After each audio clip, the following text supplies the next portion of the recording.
ওয়ার্ডে রায়পাড়া এলাকায় শনিবার ঘটে গেল এক মর্মান্তিক ঘটনা। স্ত্রীর মৃত্যু ঘিরে এলাকা জুড়ে তীব্র চাঞ্চল্য। অভিযোগ, স্ত্রীকে খুন করার পর ধারালো অস্ত্র দিয়ে ধূপগুড়ি থানায় গিয়ে আত্মসমর্পণ করলেন স্বামী।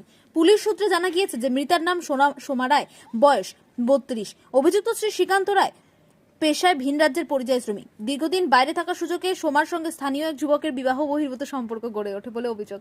সাম্প্রতিক বাড়ি ফিরে এসে বিষয়টি জানতে পারে শ্রীকান্ত। জানা যায় প্রায় এক সপ্তাহ আগে স্ত্রীকে ওই যুবকের বাড়িতে পাঠানো হয়।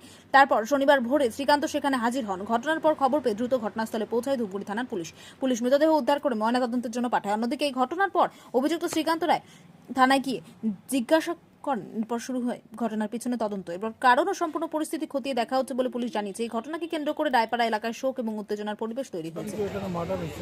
কে কাকে মার্ডার করছে? মানে কেন? আমি তা বলতে পারবো না। এটা কি কোনো প্রেম পরকীয়া?